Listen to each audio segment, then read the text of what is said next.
boa tarde a todos, né? Queria agradecer em nome do programa Multicêntrico, né?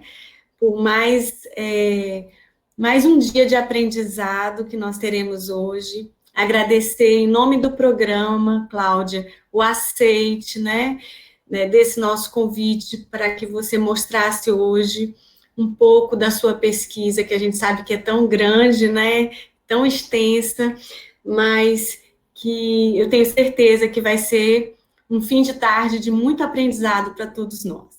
Eu vou fazer uma breve apresentação sobre você, para os alunos que não te conhecem, né, e para os que conhecem, só mesmo um reforço, né, de toda a sua atividade, né, de pesquisa e junto ao programa, né, que a gente sabe o tanto que você participou desse programa desde o início, né, isso deixa a gente muito feliz.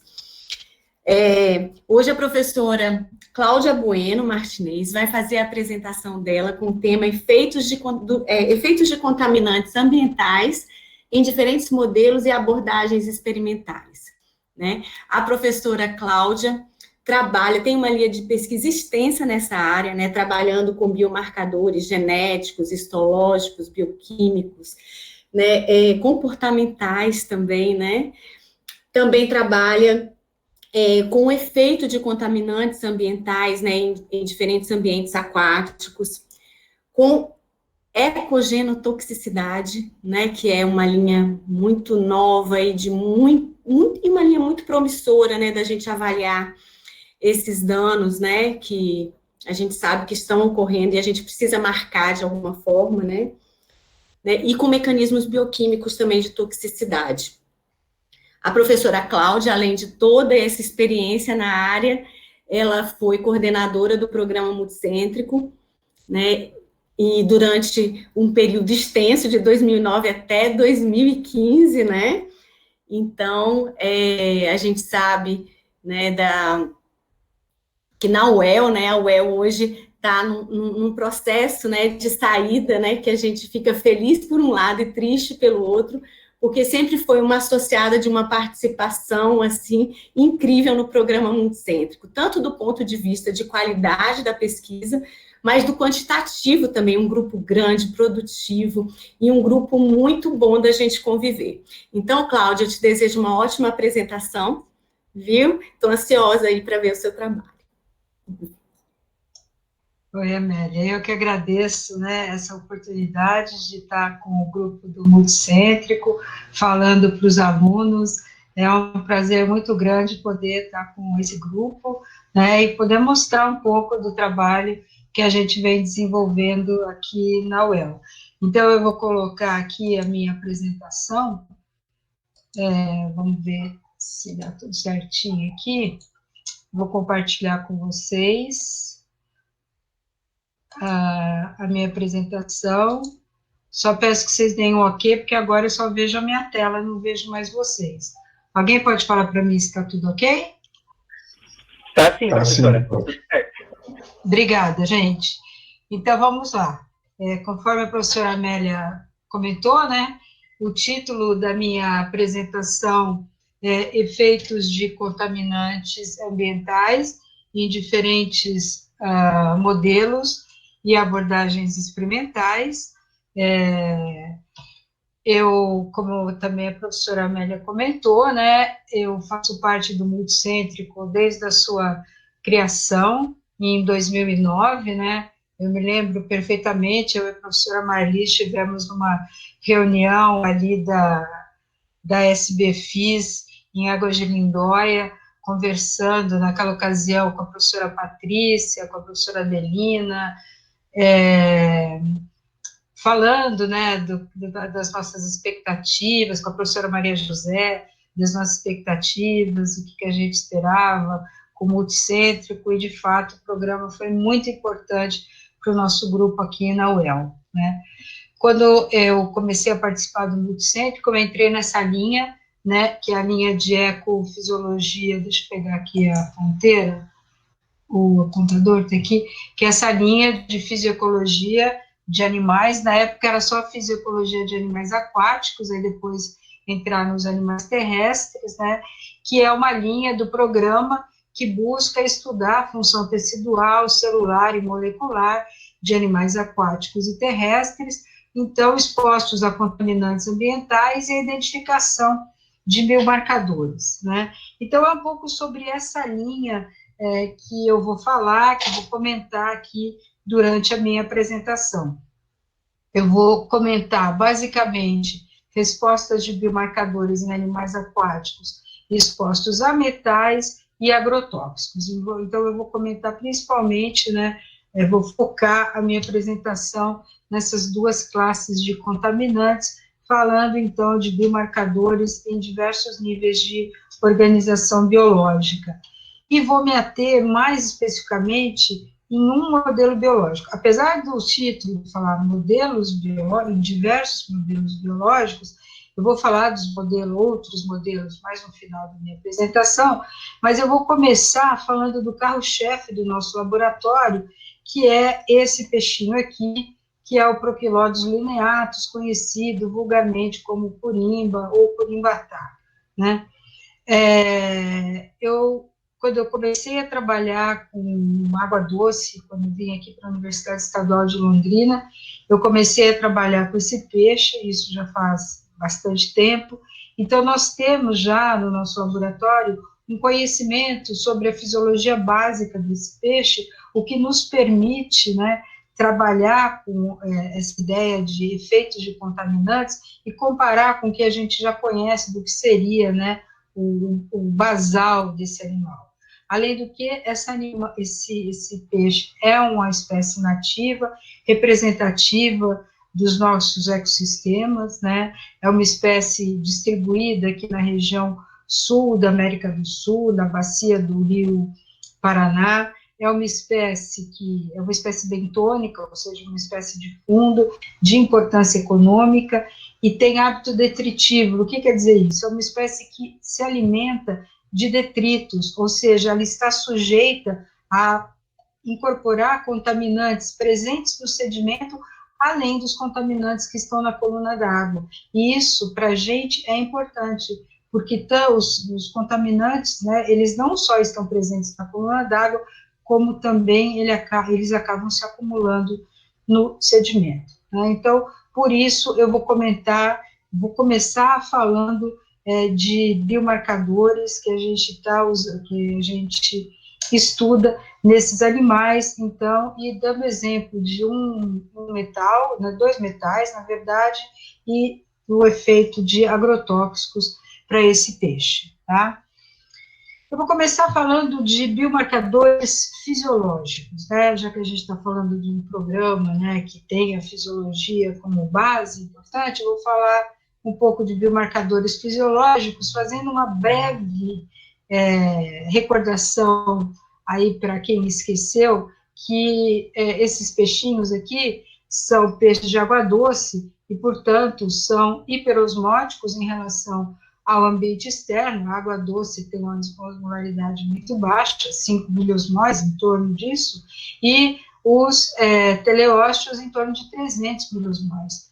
Portanto, esses animais, eles enfrentam, né, um gradiente osmótico alto, bastante elevado, e por conta disso, né, eles têm nas brânquias, né, uma superfície que tem que ser permeável, através das brânquias que eles fazem as trocas gasosas, e através das brânquias também eles ganham muita água, né, e perdem íons por processos passivos.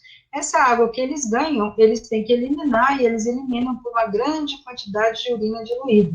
E esses íons que eles perdem, eles têm que captar, e eles fazem isso por células especiais que estão presentes nas brânquias, que são as células que a gente chama de células ricas em mitocôndria, células de cloreto ou ionócitos, tanto faz, que são células que têm uma grande quantidade, então, de transportadores, né, que vão fazer a tomada ativa desses íons, tá? Então, com base nessa característica funcional desses animais, íon em osmolaridade plasmática e a atividade das enzimas de transporte de íons acabam funcionando como biomarcadores fisiológicos importantes, né, quando a gente estuda efeitos de contaminantes. principalmente quando a gente fala de metais. Por quê? Porque os metais traços, eles entram nos animais, aqueles metais traços, então, que estão no ambiente, né, eles entram nos animais, nos peixes teleósteos, através das brânquias, ao competir com os íons, né, que atuam como macronutrientes, por exemplo, cálcio, sódio. Então, se a gente tem metais, cátions de valentes, como, por exemplo, o chumbo, que eu vou comentar daqui a pouco, né, o chumbo, ele vai competir com as vias de entrada de cálcio, por exemplo. O cobre, né, que é um metal essencial, mas também é um metal, né, que em altas concentrações é um metal tóxico, ele vai competir com as vias de entrada de sódio, tá? Então, essas vias aqui, né, a gente estuda em detalhes quando a gente está trabalhando com a contaminação por metais, quando a gente estuda a contaminação por metais. Muito bem, então eu vou começar falando um pouquinho de alguns trabalhos que a gente já desenvolveu no nosso laboratório. Eu vou começar a falar do chumbo, né? Por que o chumbo? Porque o chumbo é um metal não essencial, é um metal bastante tóxico. A gente tem problemas de chumbo aqui no estado do Paraná, nós temos algumas cidades ali na região do Vale do Ribeira, onde o chumbo é um problema bastante sério, e já tivemos problemas com chumbo aqui na região de Londrina, inclusive, por conta de uma fábrica de baterias que contaminou aqui, alguns anos atrás, os lagos aqui, né, na região aqui da nossa cidade. E por conta disso, nós começamos a trabalhar com o chumbo. Esse trabalho foi feito durante alguns anos, e um desses trabalhos foi desenvolvido pela Andréia Ribeiro, que foi aluna de doutorado do programa Multicentro, né? Muito bem. Nesse trabalho, nós utilizamos, então, o nosso modelo biológico, que é o Proquilodes lineatus. Aqui eu gostaria de fazer um parênteses, porque a gente normalmente utiliza o juvenil do Proquilodes lineatus, né? Então, nós não trabalhamos com adulto no laboratório, nós trabalhamos com os peixes juvenis. Por que o peixe jovem? Primeiro, por conta do tamanho, né? É um animal mais fácil da gente manter no laboratório. O peixe adulto, ele atinge um tamanho relativamente grande, seria difícil, né, de mantê-lo no laboratório. Segundo, porque o peixe jovem, né, a gente não teria o problema, né, de trabalhar ou com macho ou com fêmea, e não teríamos a interferência dos hormônios, né? Então, a gente normalmente delimita o tamanho dos animais, a gente trabalha com animais em torno de 15 centímetros de comprimento, a idade desses animais aí é em torno de 1 ano, 6 meses, até 1 ano e meio de idade, né? E são animais, então, jovens, tá? Todo o trabalho que a gente desenvolve em laboratório é sempre com animais jovens. Então, esses animais, eles foram expostos a concentrações de chumbo subletais, isso é uma outra questão importante. A gente sempre trabalha no laboratório com concentrações subletais. Como que a gente sabe que ela é subletal? Porque trabalhos anteriores nossos, a gente já sabia, né, já tinha feito a determinação da CL50, né, e fazemos, então, nesse caso desse experimento, exposições agudas, né, tempos curtos, 6, 24, 96 horas. Nesse trabalho aqui, a gente começou avaliando o acúmulo de chumbo em diferentes órgãos, em diferentes tecidos do animal. Então, no músculo, no sangue, fígado, branco e rim. E nós verificamos que já após 6 horas de exposição, em todos os tecidos, a gente teve um aumento, né, no acúmulo de chumbo, e esse aumento, né, ele foi crescendo ao longo do tempo de exposição, e foi maior no rim, sempre, né, se a gente olhar aqui no eixo Y, né, o órgão que mais acumulou de chumbo foi o rim, seguido das brânquias, do fígado, do sangue e do músculo. O rim é o órgão que vai excretar esse metal, a brânquia é o órgão onde o metal vai ser captado, vai entrar dentro do organismo, o fígado é o órgão, né, onde esse metal muitas vezes vai ser ligado a uma proteína, né, por onde ele vai ser transportado, que é a metallothioneína, o sangue é onde ele vai ser transportado, e o músculo é o último local onde ele vai ser acumulado, tá? E o que esse metal causa nesses peixes, em termos de íons plasmáticos, por exemplo? Aqui a gente verifica que ele causou uma diminuição do sódio plasmático, ele causou uma diminuição transitória do cloreto, uma diminuição do cálcio, né, que é um cátion bivalente, ele interfere direto na entrada desse, compete, né, com a entrada desse cátion, e um aumento do potássio. Provavelmente, essas interferências no sódio e no potássio estão relacionadas, pelo menos parcialmente, com uma inibição na enzima sódio-potássio TPase. Então, nós medimos a atividade da enzima sódio-potássio TPase e verificamos uma inibição transitória da sódio-potássio TPase. Aí a gente pergunta, poxa, mas ela diminuiu só em 24 horas e depois ela retomou? Como que isso pode ter acontecido? Aí nós fizemos uma análise da densidade de células cloreto ou células ricas em mitocôndria, que são aquelas células, né, onde a gente encontra a maior quantidade, né, de sódio, potássio, TPase nas brânquias. Essas células cloreto, normalmente, isso aqui a gente, só para vocês terem uma ideia, isso aqui é um corte de uma brânquia do Proquilodus. Aqui a gente tem o filamento, aqui a gente tem as lamelas, né? As lamelas constituem a região onde vai haver as trocas gasosas, e os filamentos é onde a gente tem, principalmente, né, a tomada de íons, né, as células ricas em mitocôndria, né, que estão aqui, né, por uma reação de imunistoquímica, pela sódio-potássio TPase, elas estão marcadas em preto, tá? Então, no animal controle, a gente tem as células ricas em mitocôndria, elas estão aqui, que seria, vamos dizer, o esperado. Quando a gente tem a exposição ao chumbo, a gente tem uma diferenciação de células cloreto na lamela. A gente começa a ter um aumento de células cloreto, que a gente percebe que é um aumento de densidade de células cloreto, mas o que é mais interessante é que elas começam a aparecer nas lamelas, né? E isso, muito provavelmente, é o responsável por esse reestabelecimento da atividade da sódio-potássio TPase. A gente tem aqui até uma microfotografia aqui de varredura, mostrando, né, as células cloreto, elas têm essas aberturas aqui, né, mostrando as células cloreto na lamela. Entretanto, mesmo com essa diferenciação de células cloreto na lamela, isso não foi suficiente para que a gente tivesse o restabelecimento do sódio. Ainda assim, né, a gente tem uma interferência na tomada desse íon, né? Então, a gente percebe que o chumbo interfere nos processos de osmorregulação, né, causando uma redução transitória do sódio-potássio TPase, com redução do sódio plasmático. A proliferação das células cloreto é uma possível resposta para o restabelecimento das concentrações de sódio, né, apesar dela não ter sido efetiva, né. A gente sabe, né, outros trabalhos nossos mostram, né, que essa proliferação, ela é, em parte, né, ela é regulada pelo cortisol, né, e a redução do cálcio plasmático provavelmente resulta, né, da interferência do chumbo nas vias de tomada de cálcio, né. Aí, trabalhos posteriores no nosso laboratório também, a gente já estudou isso depois com mais detalhes. Muito bem. Aí eu quero mostrar agora para vocês um outro tipo de biomarcador, que é o biomarcador genotóxico, né?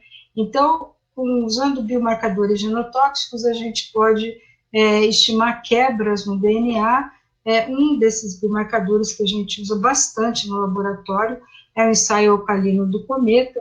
Aqui tem um esqueminha que eu peguei emprestado do Thiago, que é um aluno meu, que pegou emprestado do Carlos, que mostra aqui a migração, né, aqui é um gel em lâmina que a gente faz, né, e mostra a migração do DNA. O que acontece? A gente, então, faz uma lâmina, né, onde as células são submetidas a uma lise, então você não tem as membranas, né, inclusive a membrana nuclear, ela é rompida, isso pode, a gente usa eritrócito, porque os eritrócitos dos peixes já têm núcleo, a gente faz isso também com células hepáticas, com células de Branck, enfim, aí a gente coloca essas lâminas, né, numa cuba de eletroforese, submete a uma corrida de eletroforese, e aí se a gente tem fragmentos do DNA, esses fragmentos, então, por serem mais leves,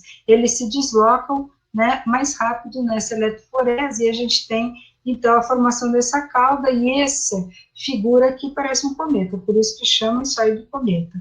E aí, dependendo da quantidade de dano no DNA, a gente classifica, aqui no caso a gente está classificando de 0 a 3, pode classificar de 0 a 4, enfim, aí depende do que você está utilizando, né, para classificar o dano no DNA, né. Esse tipo de dano, né, dependendo da extensão, ele pode ser reparável, tá?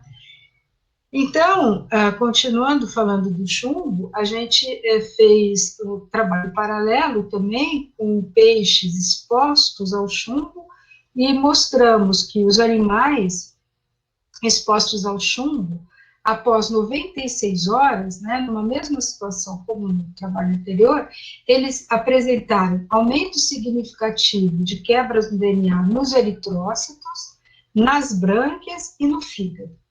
E apenas nas brânquias já após 24 horas, porque as brânquias, né, é o órgão que está primeiro em contato com o contaminante que está na água, porque essa exposição foi via água. Tá? Em 6 horas não houve dano. Então, após 96 horas, em todos os tecidos, e em 24 horas, apenas nas brânquias, a gente já observa, então, danos no DNA, né, fragmentação de DNA. Isso é um outro tipo de biomarcador.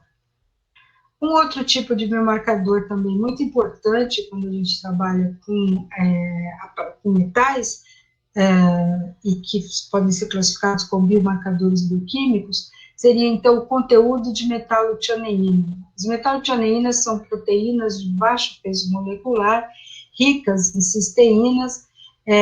O grupo tiol das cisteínas, né, permite que as metalotianeínas se liguem a certos metais. As metalotianeínas são muito importantes para regulação de metais essenciais e acabam participando também, muitas vezes, da regulação de alguns metais não essenciais. Por exemplo, no caso do chumbo, né, os animais que foram expostos ao chumbo, né, a gente mediu o conteúdo de metalotianeínas no fígado e nós verificamos que após 6 e 24 horas, nós observamos um aumento significativo no conteúdo de metalotianeínas nesses animais.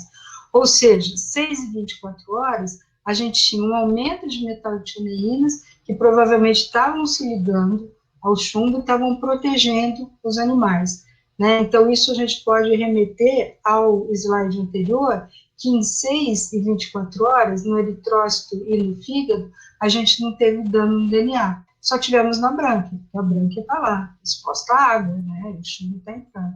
Mas após 96 horas, esse efeito já não existia mais, a capacidade de síntese ali já estava esgotada, e aí a gente começou a ter o efeito, né, nos 3 tecidos, tá? Bem, agora a gente falou um pouco de um metal não essencial, que foi o chumbo, vamos falar um pouco do cobre, né? O cobre é um metal amplamente distribuído na natureza, que pode ser liberado naturalmente, né, de suas fontes, por processos geoquímicos, mas também de fontes antropogênicas. Então, o cobre, ele é liberado por mineração, por efluentes industriais, como fertilizantes, fungicidas, equipamentos eletrônicos, tintas, anti-incrustantes.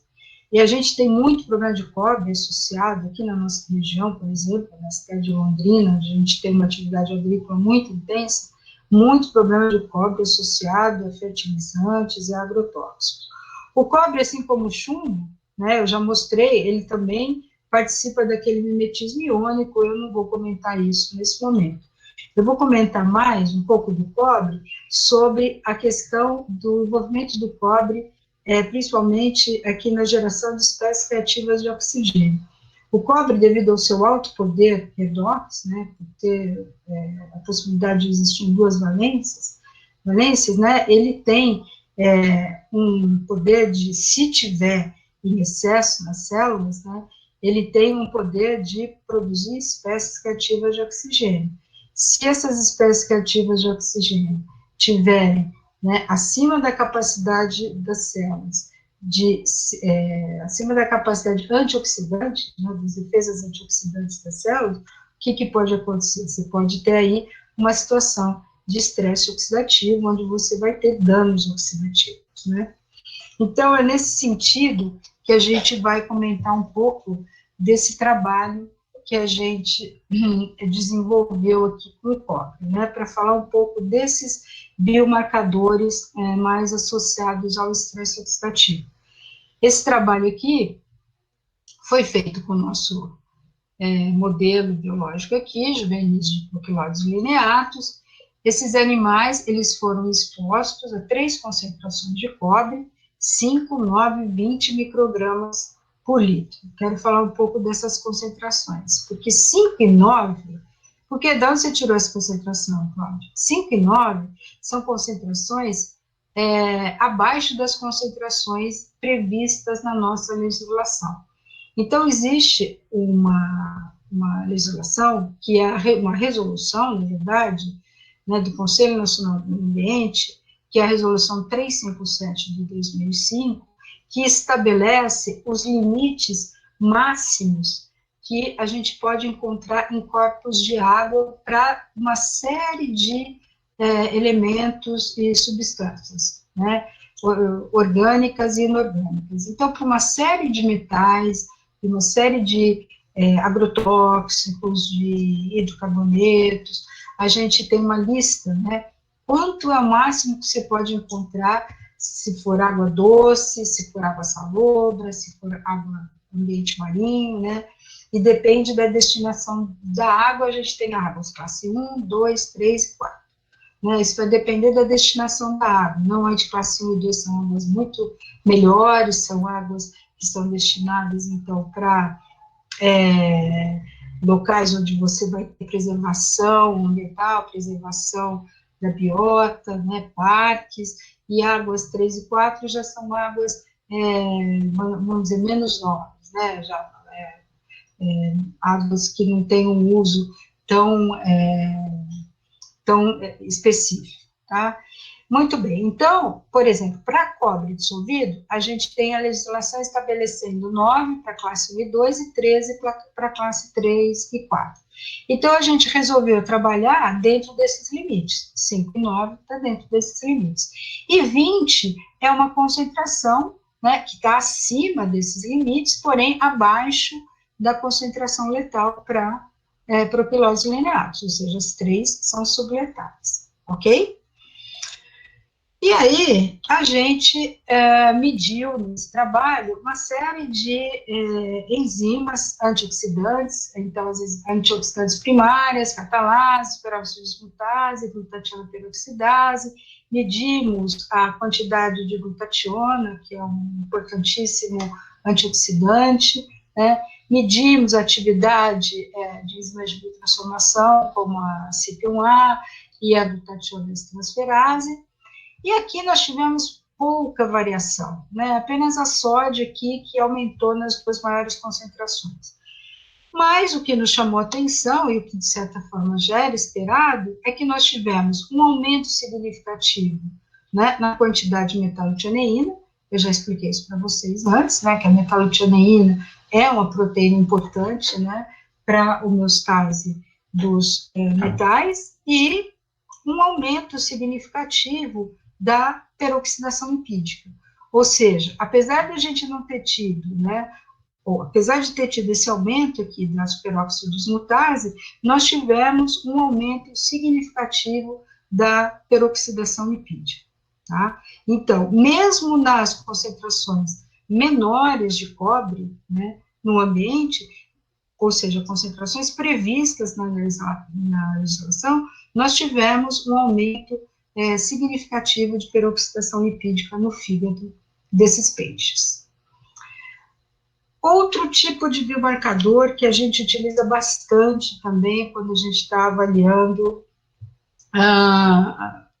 contaminantes. Aí, tanto metais quanto contaminantes orgânicos, o biomarcador de neurotoxicidade é a atividade da acetilcolinesterase. Todo mundo sabe, a acetilcolinesterase é uma enzima extremamente importante, né, na degradação da acetilcolina, na fenda sináptica, e a gente mede a atividade da acetilcolinesterase. Ela é uma enzima, né, bastante relacionada com a contaminação por organofosforados e carbamatos, mas hoje a gente já sabe que outros tipos de contaminantes também estão associados à alteração na atividade da acetilcolinesterase.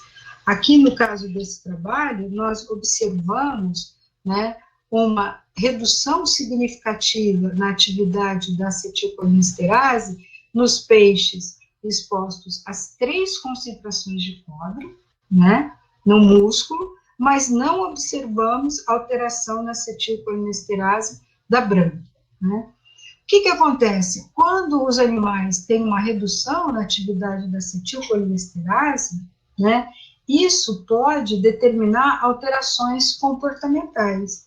E, de fato, a gente fez algumas análises comportamentais, como, por exemplo, o comportamento natatório nesses animais, e nós verificamos nas concentrações, né, na concentração intermediária, né, alterações, né, no comportamento natatório, na distância, no tempo de movimento, na velocidade de movimento desses animais, né, e, inclusive, na ocupação do espaço, né. Na maior concentração, eu falei para vocês, esses peixinhos, eles gostam de ficar no fundo do aquário, eles são animais bentônicos, né, eles gostam de ficar no fundo.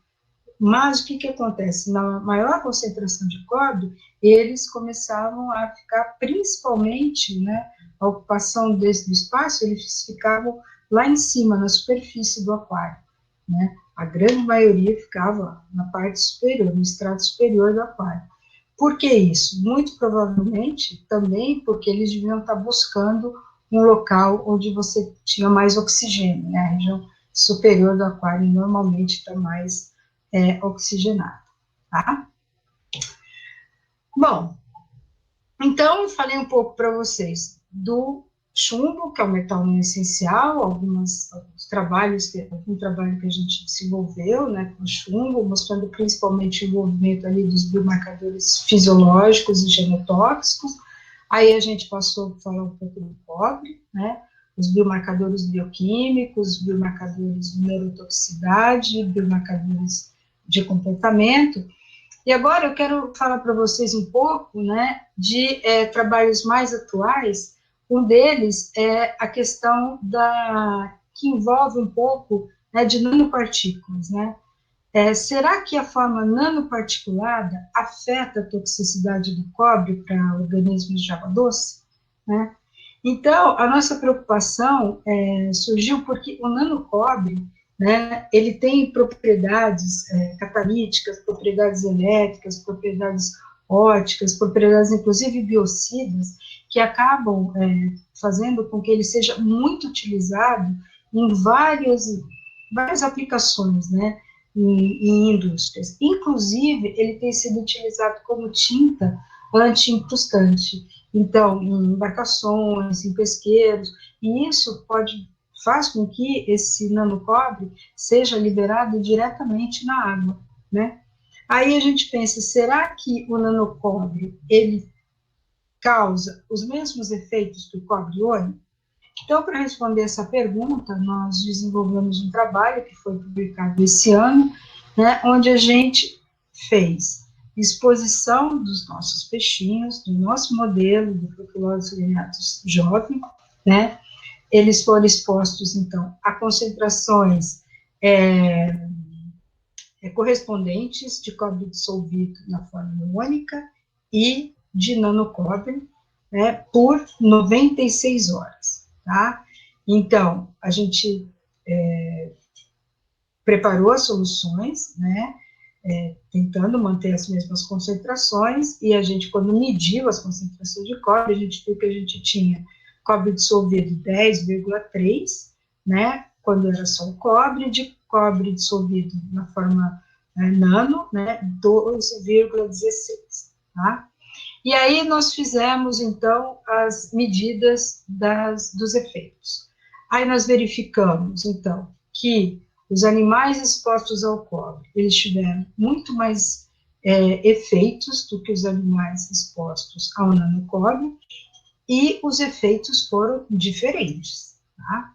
Então, os animais expostos ao cobre acumularam cobre nas brânquias, tiveram uma diminuição significativa na atividade da próton-ATPase e da cálcio-ATPase, apresentaram danos histológicos nas brânquias, aumento, né, na quantidade de células de cloreto, ou células ricas em mitocôndria, aumento na quantidade de muco, isso nas brânquias. E no fígado, eles tiveram aumento de peroxidação lipídica e tiveram danos histológicos. Já os peixes expostos ao nanocobre, né, eles tiveram as brânquias assim, íntegras, praticamente não tiveram alterações histológicas, e, ao contrário dos peixinhos expostos ao cobre iônico, aqueles expostos ao nanocobre tiveram aumento da atividade da próton-ATPase, que são totalmente diferentes do que a gente observou nos animais expostos ao cobre iônico, né? Sobre os biomarcadores histopatológicos, eu já comentei com vocês, né? Aqui no caso, a brânquia dos animais expostos ao cobre totalmente diferente da brânquia dos animais expostos ao nanocobre, quer dizer, a gente percebe como o fato de você ter o íon, né, muda o efeito, né, do metal, né? E o fato também do íon aqui, ele muda completamente, né, o efeito, né, por conta, né, das espécies reativas de oxigênio. Você tem aqui o potencial redox gerando espécies reativas de oxigênio, enquanto que no nanocobre isso não aconteceu. Muito bem.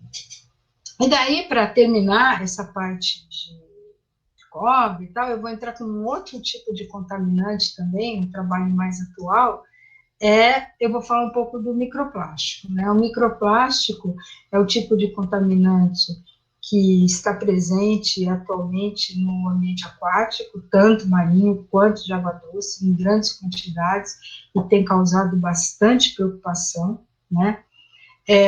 Os microplásticos, eles são plásticos, então, em dimensões pequenas, menores do que 5 milímetros, né? Eles podem ser de duas fontes, né? Eles podem ser microplásticos primários, que são aqueles que são produzidos nessas dimensões, eles são utilizados como abrasivos em indústrias, eles são utilizados em produtos de uso de cuidado pessoal, eles são muito utilizados em fibras de tecidos sintéticos, né, e são lançados direto no ambiente, né, então toda vez que você faz uma lavagem de roupa de tecido sintético, solta aquelas fibras, e essas fibras vão para o ambiente aquático, só um exemplo.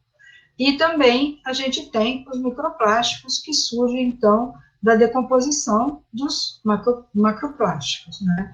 E a quantidade de microplástico hoje no ambiente aquático é extremamente preocupante. Por si só, os microplásticos, eles já causam toxicidade. Mas, além disso, eles absorvem outros xenobióticos, né? Então, eles causam toxicidade por si só, mas, além disso, eles absorvem outros xenobióticos. E foi com essa ideia que nós fizemos esse trabalho, perguntando, será que existe interação, né, entre microplásticos, os efeitos do microplástico e os efeitos do cobre? Então, nós fizemos esse trabalho com os animais expostos a microplásticos de polietileno, com um tamanho variando de 10 a 90 micrômetros, apenas ao cobre, na concentração de 10 microgramas por litro, e microplástico e cobre, né, nessas concentrações aqui. e nós tivemos exposições de 24 a 96 horas. Os principais resultados que nós obtivemos estão aqui mostrados.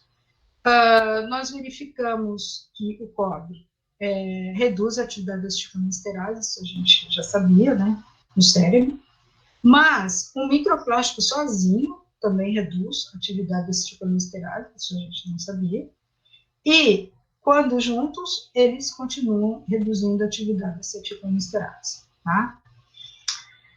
Danos de DNA. O cobre causa danos de DNA no sangue e no fígado, isso a gente já sabia. O microplástico sozinho também faz isso, e também quando juntos, essa situação continua, né, acontecendo. Então, aqui a novidade foi que só o microplástico sozinho causa diminuição da chicolinesterases e causa dano no DNA. O microplástico sozinho, em 24 horas, ele promove diminuição na atividade da cálcio ATPase. Isso a gente também não sabia. E só o cobre sozinho não causa, em 24 horas, diminuição da cálcio ATPase. Mas, junto com o microplástico, ocorre diminuição da cálcio ATPase e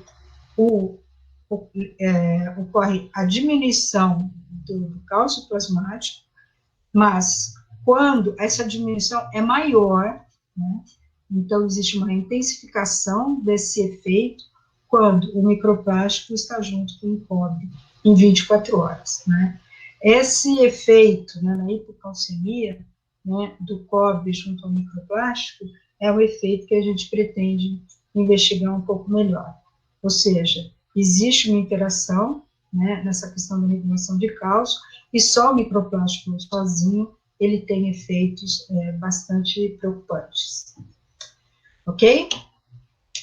Bom, pessoal, então, agora eu vou passar a outra parte da minha apresentação, para falar um pouco sobre os efeitos, então, dos agrotóxicos. Essa primeira parte, eu quis falar um pouco dos efeitos dos metais, agora eu quero falar um pouco, pretendo mais rápido, um pouco dos efeitos dos agrotóxicos, né? Hoje o Brasil é o maior consumidor mundial de agrotóxicos, responsável por 20% de todo o consumo de agrotóxicos. A gente tem aqui, né, essa nossa realidade, onde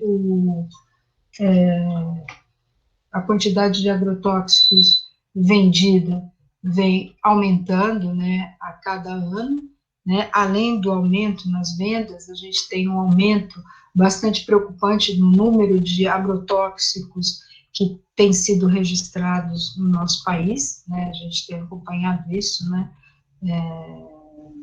pela mídia. E a nossa preocupação é que esses agrotóxicos, então, eles são lançados no ambiente e acabam chegando no ambiente aquático, né, ou por escoamento superficial, ou por lixiviação, por deriva atmosférica, e acabam, então, atingindo os corpos d'água, e a gente não sabe muita coisa sobre os efeitos dos agrotóxicos nas nossas espécies, né. O campeão de vendas de agrotóxicos no Brasil e no mundo é o glifosato herbicida, isso já faz algum tempo. Apesar disso, ainda pouco se sabe sobre os efeitos do glifosato. Essa revisão aqui é de 2019, e se vocês procurarem por ela, vocês vão ver que a gente ainda conhece pouco dos efeitos do glifosato, tanto em mamíferos como em peixes, né? Sobre isso, eu vou falar rapidinho sobre o glifosato, porque a gente começou a trabalhar com glifosato já há algum tempo, né? O primeiro trabalho nosso com glifosato foi publicado em 2008, foi um trabalho onde a gente fez, naquela época ainda foi feita a determinação da concentração letal de, quando eu falo glifosato, eu peço desculpas, de um herbicida à base de glifosato, né, porque a gente estava usando o Roundup, né. Nesse trabalho, a gente verificou que o propilose lineatus, que é o nosso modelinho, né, ele é mais sensível ao Roundup do que a truta arco-íris, por exemplo, para o salmão do Atlântico.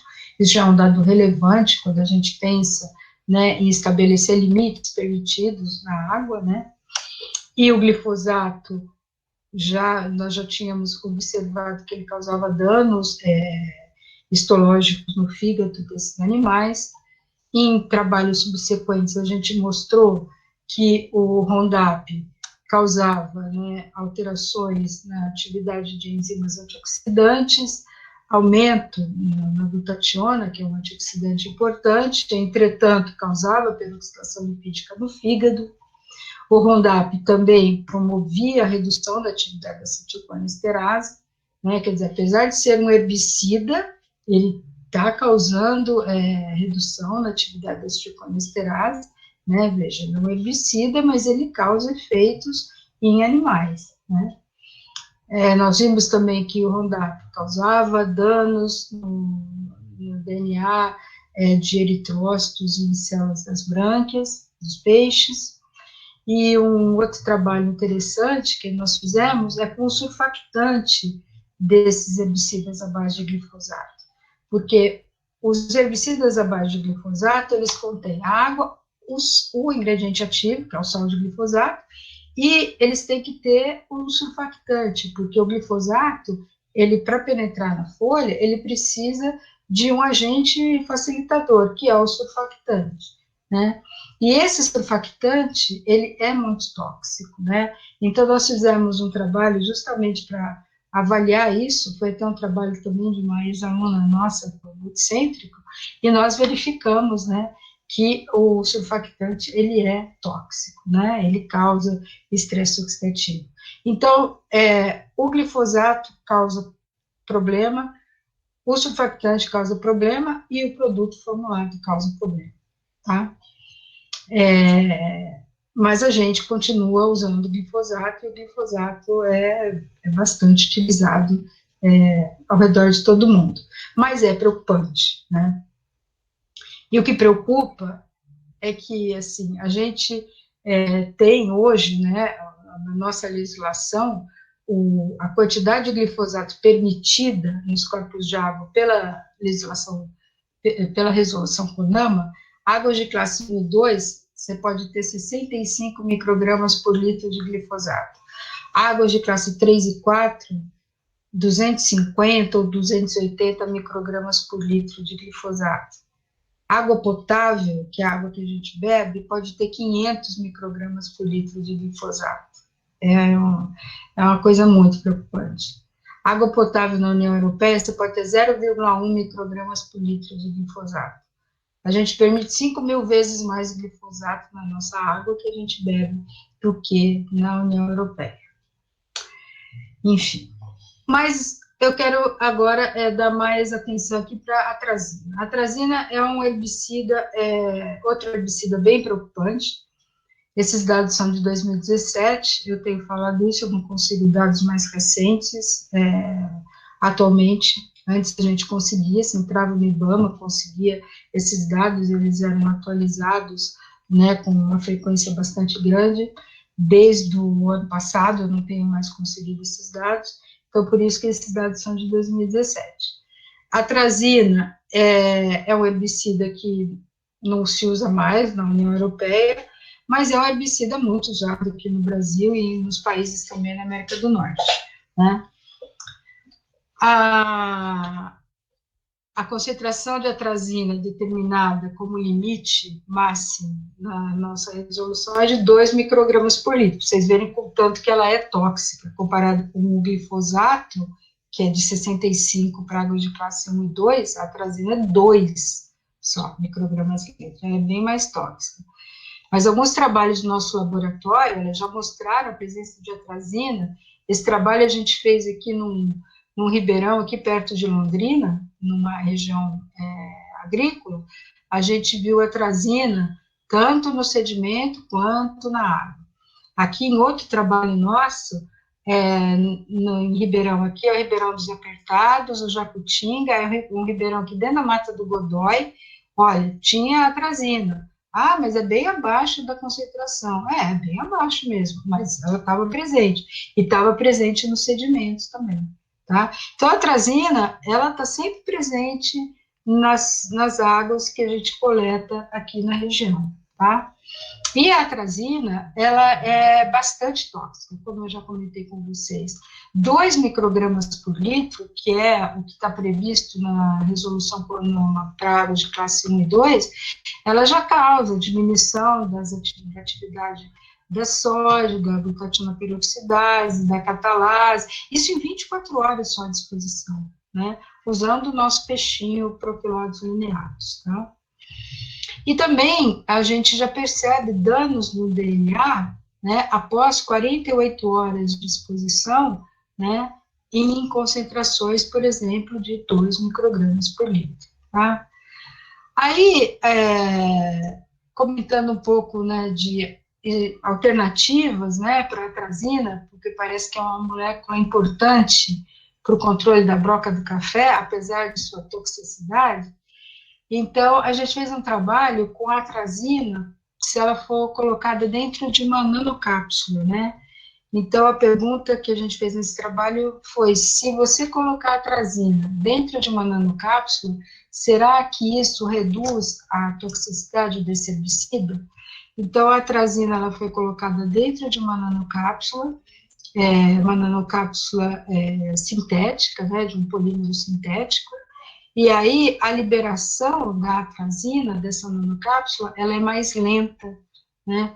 E isso faz com que a sua atividade herbicida, você possa usar uma quantidade menor de atrazina e a quantidade que vai ser liberada vai ser durante um tempo maior, né? Mas como é que nós fizemos essa comparação? Os animais foram expostos nas mesmas condições do trabalho anterior, só que os tempos, né, foram de 24 a 96 horas, as mesmas concentrações, foram expostos a atrazina dentro da nanocápsula, ou só nanocápsula.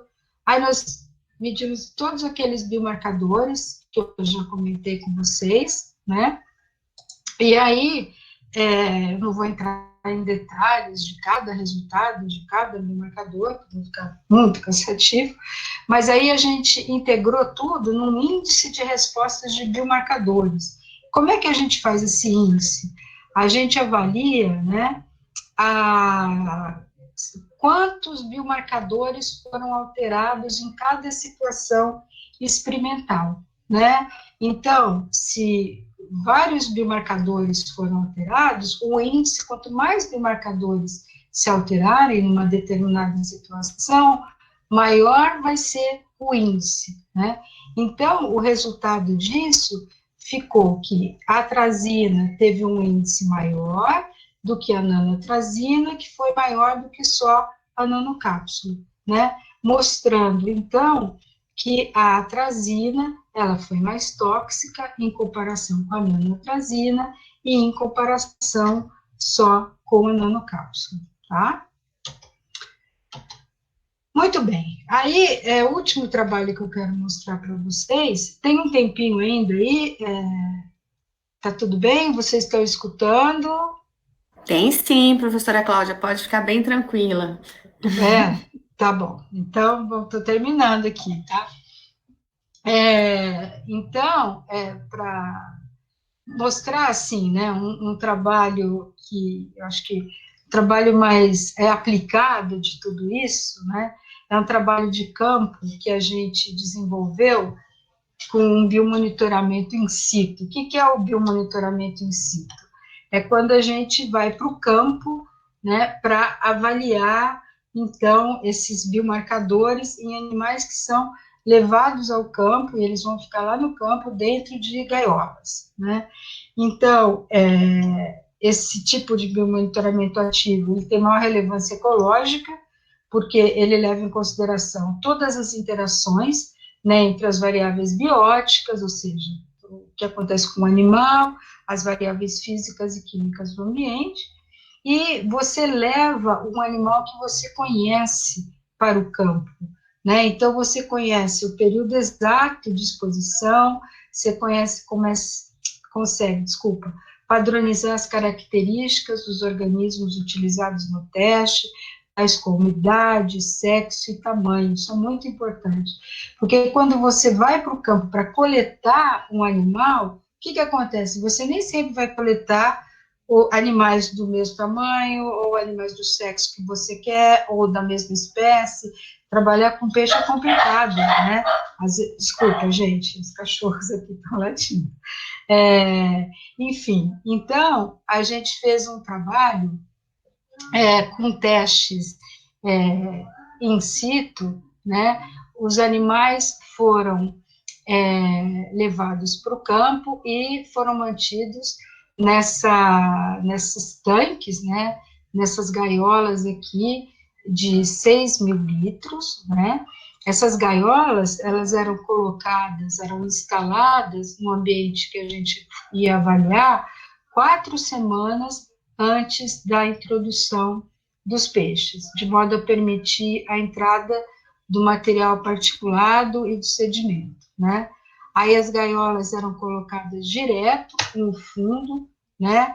Em contato com o fundo, de modo a permitir, né, que entrasse, né, o alimento ali. E que locais que a gente colocou esses tanques? A gente colocou esses tanques num local de referência, que foi a Estação de Piscicultura da UEL, e nós colocamos também no local que a gente queria avaliar, que é o local experimental, localizado, então, numa região agrícola, onde a gente pode ver aqui um corpo de água, né, onde a gente tem aqui a área agrícola, a área de cultivo, e a gente não tem quase nenhuma floresta ripária, né, nenhuma proteção, tá? Aí a gente levou 500 animais para o tanque que foi colocado no local de referência e 500 animais que foi colocado, né, 500 animais que foram colocados no local experimental.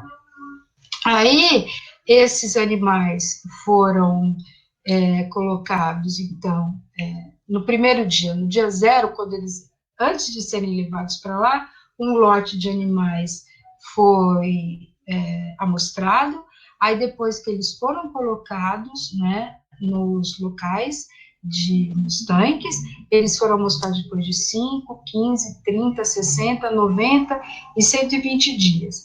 Aí esses animais, nesses dias, eles eram levados para o laboratório, né, e nos dias de amostragem também eram coletadas amostras de água e sedimento para análise de metais e agrotóxicos, e os parâmetros de água eram monitorados, né. Esse foi um trabalho de doutorado, que foi o meu aluno de doutorado, o Carlos, que fez todo esse trabalho aqui, bem extenso.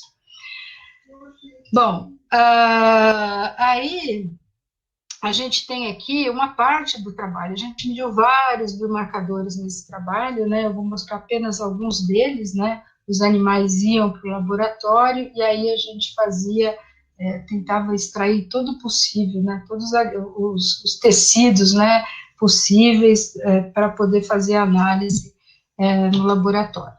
Primeiro, óbvio, gente, não se assustem, eu não vou falar toda essa tabela, é óbvio, só quero comentar algumas coisas com vocês. Aqui a gente tem, né, as análises do local de referência, aqui a gente tem as análises do local experimental, aqui a gente tem os dias, né, das coletas, né, aqui a gente tem a água, aqui a gente tem o sedimento. O que eu quero comentar com vocês é que a gente teve a atrazina, por isso que eu chamei a atenção da atrazina, né?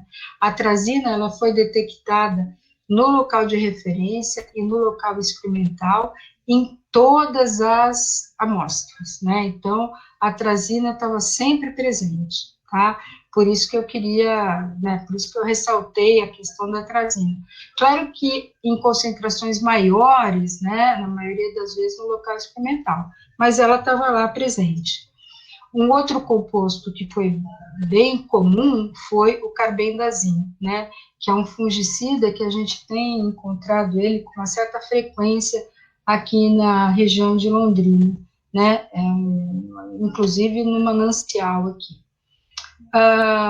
O endosulfan também foi encontrado aqui no sedimento, né, os organoclorados, né, devido às suas características de solubilidade, eles normalmente são encontrados no sedimento, né, eles não são solúveis na água, então a gente encontrou uma grande quantidade, desculpa, uma maior quantidade de endosulfan no sedimento, e encontramos os DDTs também, né, no sedimento.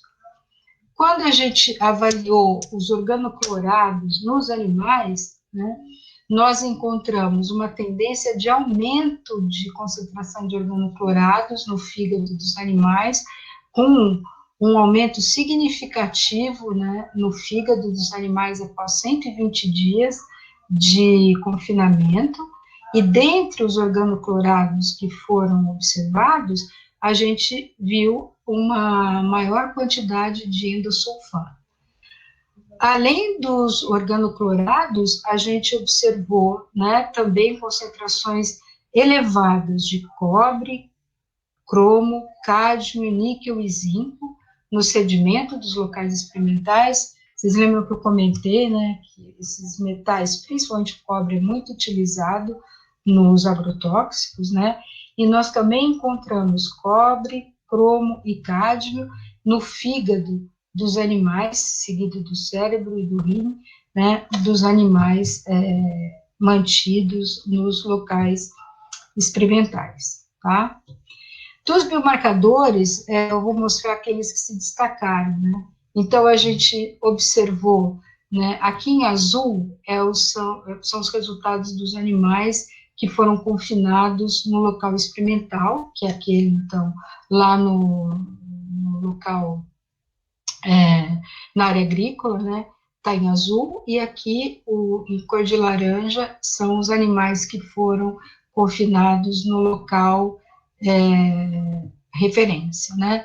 Então, a gente observou uma maior quantidade de hiperoxidação lipídica, e a gente também mediu a carbonilação proteica, que é uma outra medida, né, de dano oxidativo, só que aqui em proteínas. A gente também analisou as alterações histológicas no fígado desses animais. A gente verificou várias alterações, né, decorrentes principalmente, a gente teve oxidação de proteína e oxidação de lipídios, né.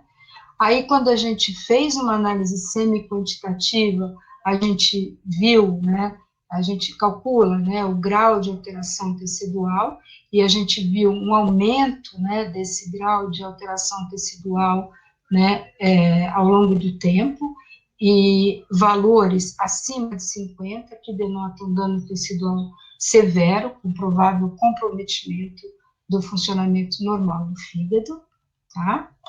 Nós também observamos, olha aqui o azulzinho, né, danos do DNA medidos pelo ensaio do Punheta. Nós também observamos dano mutagênico, que é o que a gente mede pelo teste do micronúcleo, né. O micronúcleo, então, são pequenos núcleos que se formam após a divisão celular, que são formados por pedaços de cromossomos ou cromossomos inteiros que se desprendem, né, durante a divisão celular. É um dano mutagênico, é um dano que não tem reparo, né, e a gente também viu o que a gente chama de alterações eritrocíticas no núcleo, que podem ser deformações no núcleo que decorrem, às vezes, de alterações da própria membrana nuclear, por conta de alterações, né, na oxidação de proteínas, de lipídios, decorrentes, né, de processos oxidativos, né, e são danos aqui mais citotóxicos que a gente fala. Esses danos são efeitos mais crônicos e esses mais agudos, tá? Aí o que a gente viu também aqui foi, quando a gente voltava do campo, a gente também fazia uma análise, que é o índice de resistência natatória. A gente colocava o animal, vamos ver aqui, olha, não estou conseguindo passar o filminho. Gozado aquela hora, né, Amélia, eu consegui passar. Mas, enfim, aqui... Está no modo de apresentação, o slide? Vamos ver se eu... Pera lá, deixa eu ver se eu vou colocar assim, que assim passa, ó. Aqui, gente, vamos ver, ó. Se vocês conseguem ver...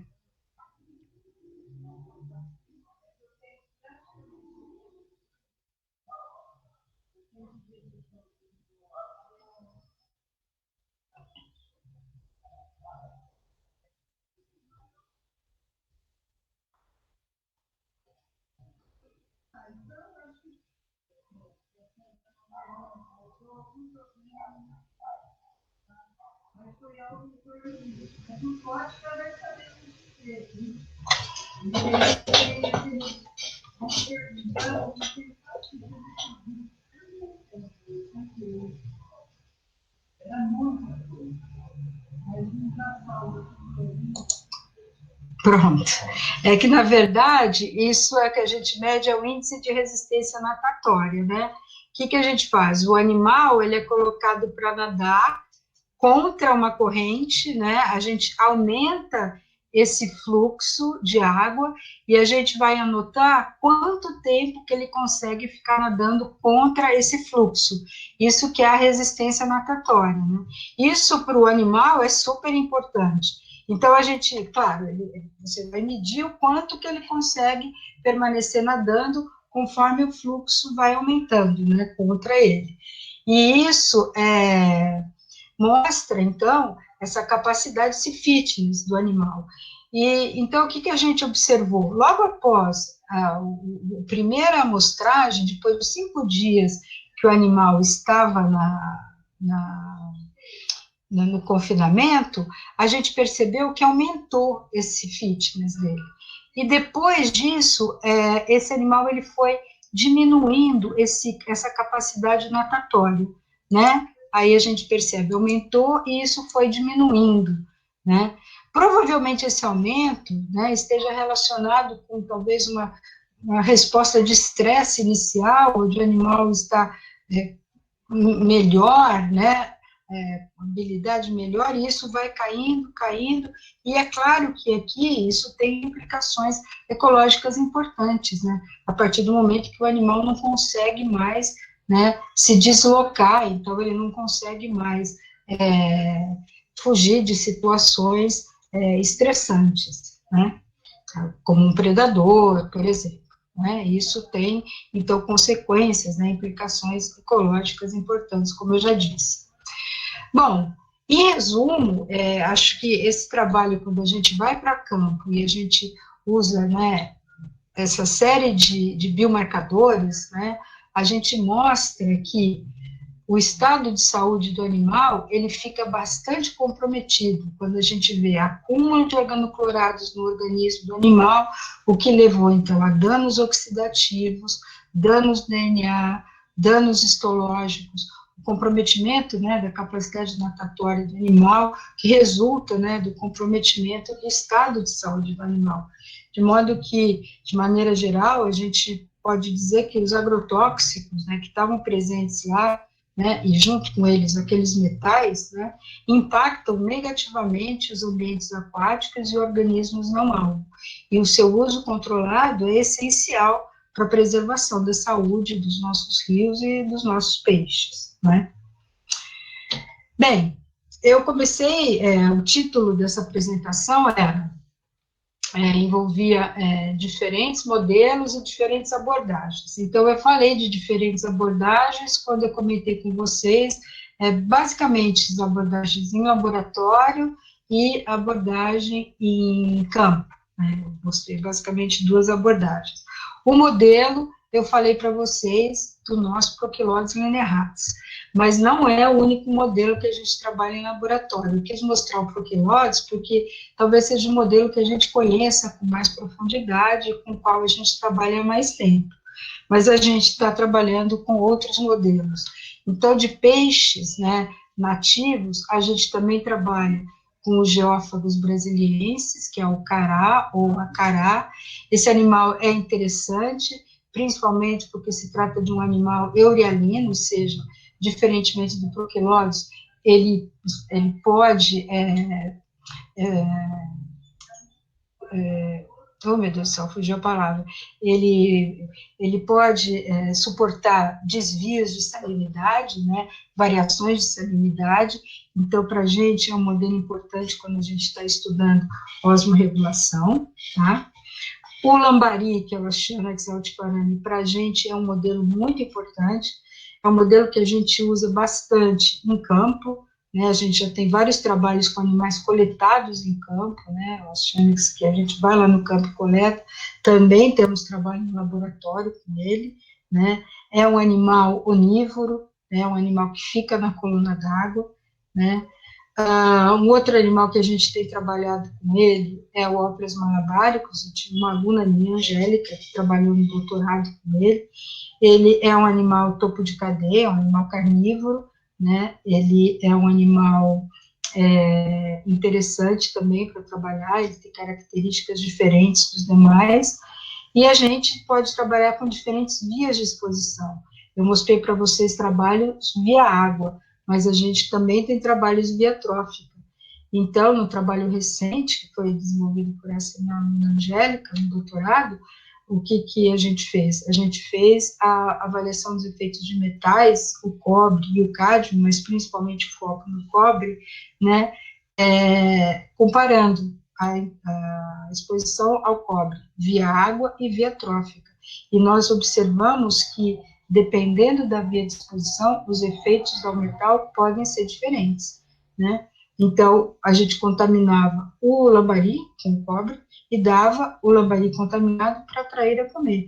E os efeitos, né, na traíra foram diferentes do que quando ela era contaminada via água, tá? Além desses modelos, a gente trabalha também com alguns invertebrados, no caso, os caranguejos do gênero Egla, né? Esses caranguejos são dos crustáceos endêmicos aqui da América do Sul, são modelos extremamente interessantes, são animais sensíveis, são vulneráveis a mudanças ambientais, são pouco conhecidos, né, são pouco estudados, então a gente está começando a trabalhar com eles, também, a princípio, nós estamos trabalhando com o cobre, o Jameson, um aluno de doutorado, que está começando aí esse desafio, né, que é um desafio, fazer todos esses biomarcadores com esse novo modelo. E um outro modelo aqui é o Anodontitis trapezialis, que é um molusco bivalve, também nativo, né, endêmico da América do Sul. A vantagem desse modelo é que ele é facilmente coletado e mantido em laboratório, e o que nos chama atenção para ele é que ele é um animal filtrador, ele filtra, então, grande quantidade de água, ele bioacumula muito contaminante, né? Então, para a gente isso é muito importante. Ele tem uma grande quantidade de tecido, muitas vezes para a gente tecido é um fator limitante, quando você trabalha com um animal muito pequeno, né? E a gente já tem alguns trabalhos publicados com anodontites, inclusive com misturas de metais, né?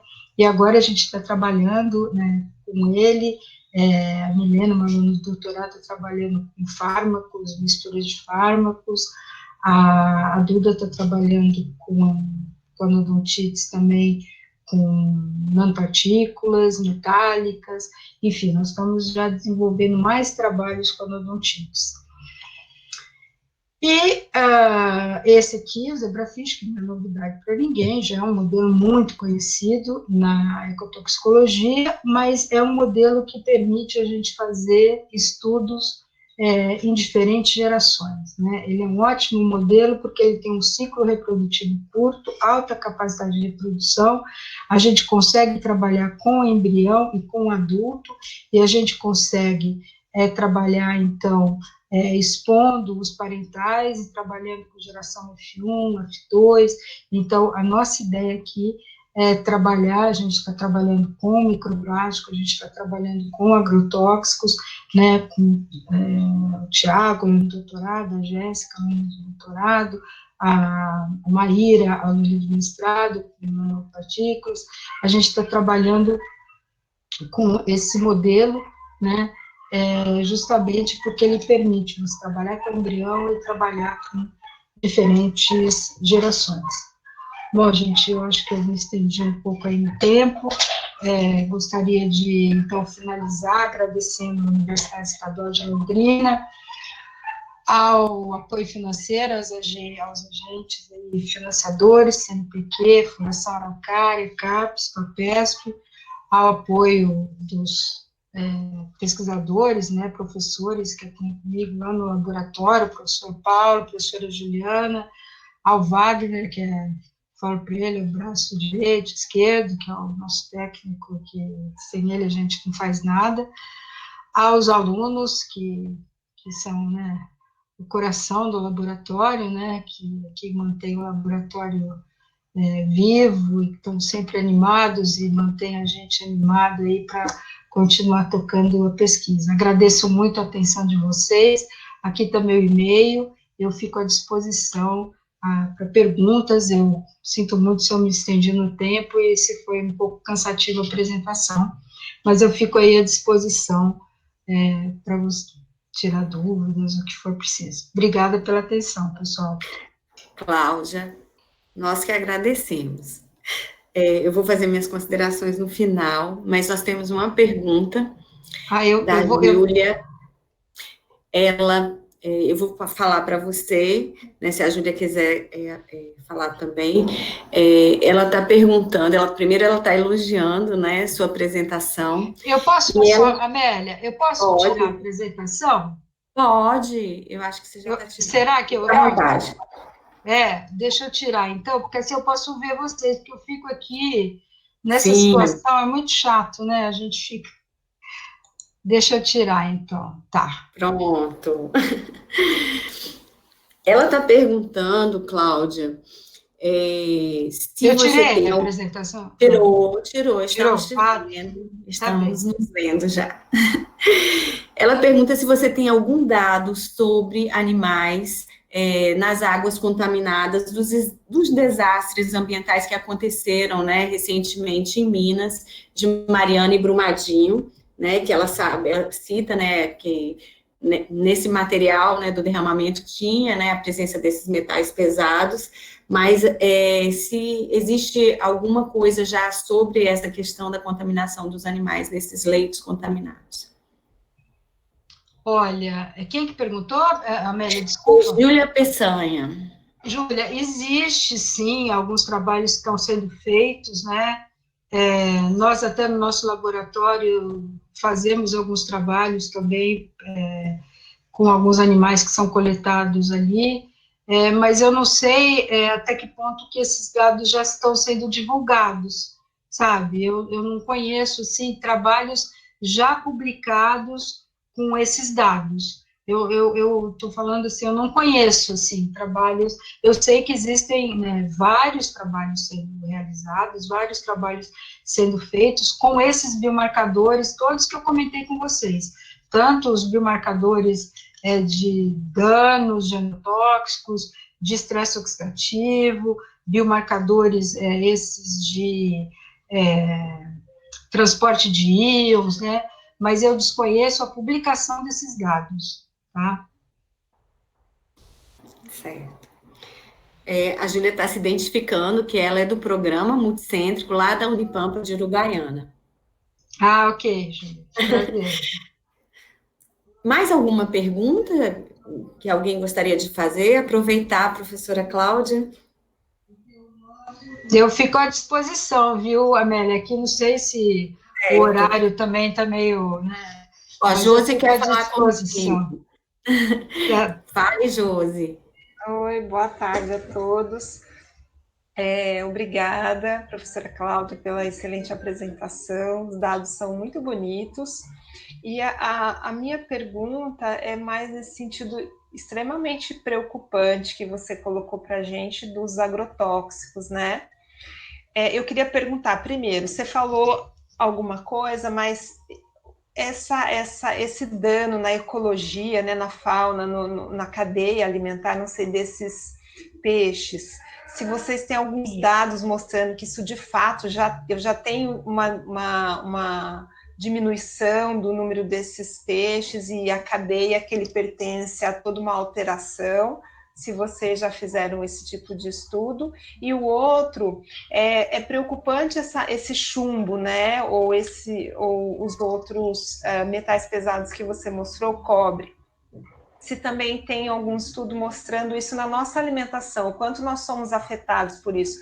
Eu sei que tem alguns estudos, tem até que da UFPB, que eles fazem com pessoas que trabalham no campo e o quanto isso as afeta, e já tem até estudos mostrando que isso pode levar esses trabalhadores a desenvolver o Alzheimer, né?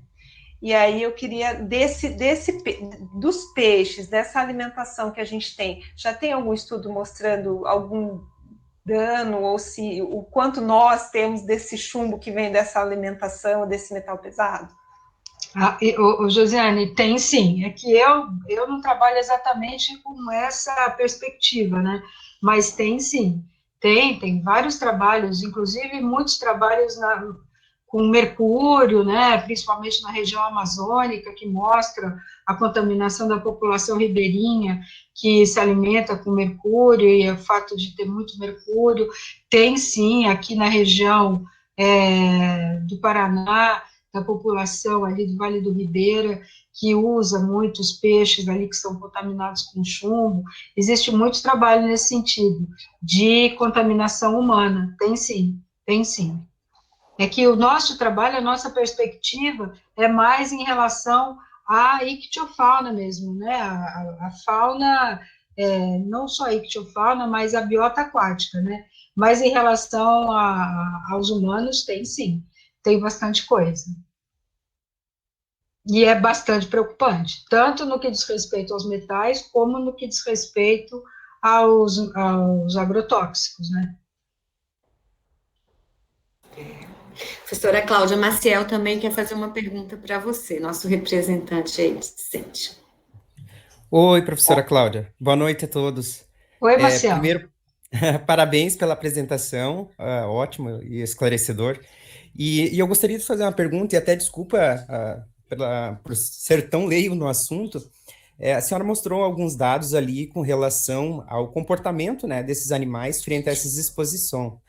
E eu queria perguntar se tem se vocês fazem alguma relação da alteração desse comportamento com alguma coisa mais específica, assim, como depressão, ansiedade, algo nesse sentido.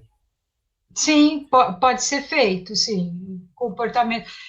Na verdade, é possível fazer essas relações com análises um pouco mais. O que eu mostrei foram análises bem, assim, análises mais superficiais de comportamento, né?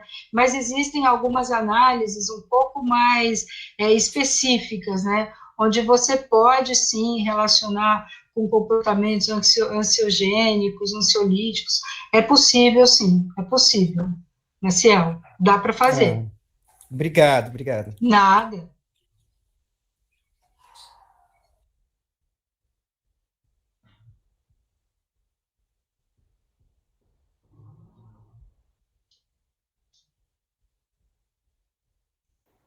Oi, Cláudia, verificando ali se tem mais alguma pergunta, né? E enquanto isso, eu queria elogiar a sua apresentação, né? E agradecer, né?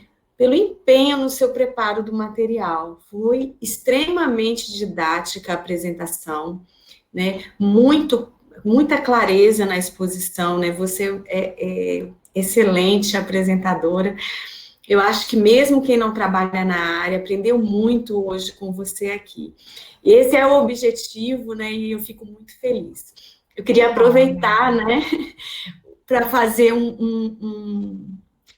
colocar aqui, né, o nosso sempre apelo, né, que vendo uma pesquisa como a sua, a importância ambiental da sua pesquisa, a gente tem que ressaltar aqui, primeiro, o papel da universidade pública, o papel do financiamento público da pesquisa, né, descomprometido, né, sem conflitos de interesse, né, a gente sabe, né, que por trás de toda essa indústria de agrotóxicos, nós temos um império financeiro, né, por trás disso.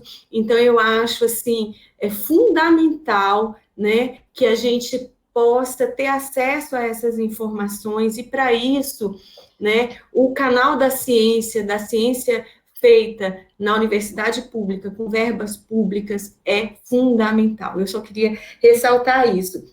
Além disso, eu queria, né, a gente vendo os resultados, a gente fica muito ansioso de saber, né, o papel do homem no final dessa cadeia, mas eu queria elogiar a seriedade, né, a gente que trabalha com pesquisa experimental também sabe que às vezes as pessoas cobram muito isso da gente, mas a sua seriedade na apresentação dos resultados para os seus modelos, né, sem a extrapolação, mesmo sabendo que existem outros trabalhos, eu acho que isso é justamente, né, é a ciência ali, o que a gente acha, e ela já dá aquela luz, mas a gente não pode falar, né? Mas a luzinha da atenção fica acesa, né? Mas essa seriedade é o que a gente espera de uma pesquisadora, né?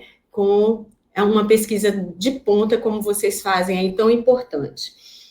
Não apareceram novas perguntas, mas a professora Cláudia disponibilizou, inclusive, um e-mail dela, Claro. então eu vou agradecer, né, sua solicitude em atender essa proposta nova do Multicêntrico, que é a realização desses seminários online durante esse período de pandemia, e dizer que durante essas apresentações a gente tem aprendido tanto, que eu acho que a gente tem que manter isso depois que tudo voltar ao normal, eu tenho fé que vai voltar, porque a gente, às vezes, não conhece as linhas, né, dos nossos colegas em outras unidades associadas, e a gente fica sempre tão feliz de ver tanta coisa legal sendo feita, né? Então, parabenizar você, seu grupo de pesquisa, né, que eu vi que é enorme, né, e a gente não faz pesquisa sozinho, então, sintam-se todos, né, parabenizados pelo programa, que realmente vocês apresentaram lindos trabalhos aqui, e a gente ficou muito feliz de te ouvir hoje.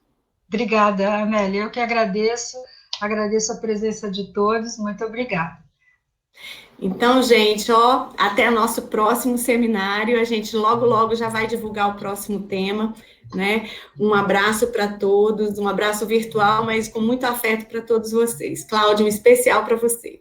Obrigada para vocês também. Tudo de bom. Bom final de semana. Obrigada, gente. Tchau, tchau.